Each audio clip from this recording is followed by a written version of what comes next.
السلام عليكم ورحمة الله وبركاته. ازيكم يا حبايبي؟ عاملين ايه؟ يا رب دايما بخير. معاكم مطبخ فلفلة. هعمل لكم النهارده بطاطس حقيقي والله يا جماعة، وتعتبروها مقبلات، تعتبروها وجبة أساسية. قد ايه جميلة، تحفة. الريحة بتاعتها أصلا وانتوا بتاكلوا قبل ما تاكلوها هتلاقوها حكاية حكاية. يا ريت تجربوا في طبق واحد، أنا متأكدة هتندموا وتقولوا نعمل كيلو. أنا هنا عاملة كيلو تحفة جميل ما شاء الله، بيخلص في ثواني. يا دوبك لحقت الطبق ده عشان أقدمه. جميله جدا وتفتح نفسكم جدا جدا يا جماعه، والله تحفه. الفيديو كله على بعضه ما خدش 3 دقايق معانا. حلوه، اتمنى تجربوها. اللي حابب ياكلها بعيش ياكلها، اللي حابب ياكلها مع رز او مكرونه براحته. طبعا دي اذواق يا جماعه. والله البطاطس دي حكايه حكايه حكايه. الغلاف الخارجي او الخلطه اللي حاطينها عليها وهم وبسيطه، موجوده في كل بيت. هنروح بقى للطريقه ونقول بسم الله الرحمن الرحيم.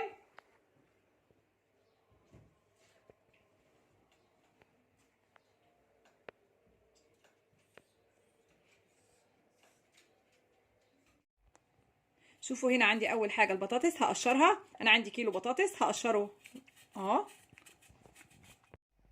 هنا خلاص بعد ما قشرنا البطاطس طبعا وغسلناها هنقطعها بقى. بصوا انا عايزاها مكعبات، اللي تحب تقطع بقيتها ماشي، على البلانشه ماشي، كل واحد حر. سهله خالص اهي.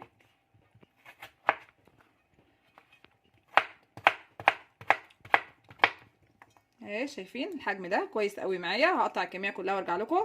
المكعبات اهي معايا خلاص كده بقت جاهزه. هحط طاسه على النار واحط فيها زيت، واول ما يسخن هبتدي اقليها. كده الزيت قدح معايا هبتدي اضيف المكعبات. ويا جماعه اللي حابب يصغر عن كده او يكبر هو حر. كده اهي حطيتها في الزيت لحد ما تحمر معايا، وبعد كده اطلعها على مناديل او على ورق ابيض.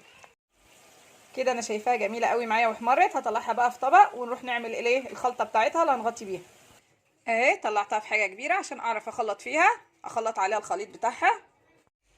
شوفوا بقى المكونات بتاعه الكفر الخارجي. هنا انا حاطه حوالي من 6 ل 7 معالق زيت، لاني عامله كيلو بطاطس بحاله. يا اما زيت ذره، يا اما زيت زيتون، يا اما زيت من القليه بتاعه البطاطس، بيبقى تحفه عامل زي زيت الذره.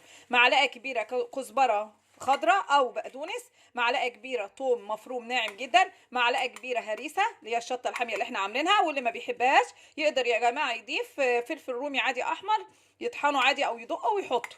تمام كده بقى هنيجي للتوابل.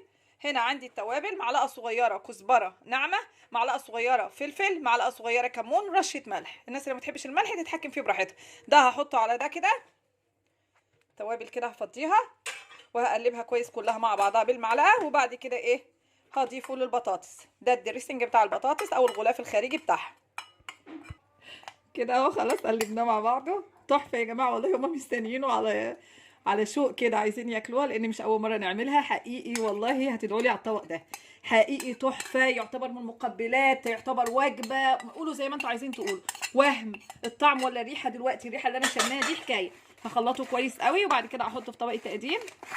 حطيته اهو قدامكم في طبق التقديم. رشه بقدونس صغيره على الوش. تحفه تحفه جميله والله يا جماعه. الطعم بتاعها والريحه بتاعتها قبل ما تاكلوها اتمنى تجربوها. تقدر تاكلوها بعيش، تقدروا تاكلوها مع مكرونه، مع رز، كل واحد والذوق بتاعه. تحفه جميله جدا. بالف هنا وشفا على قلبكم. والسلام عليكم ورحمه الله وبركاته.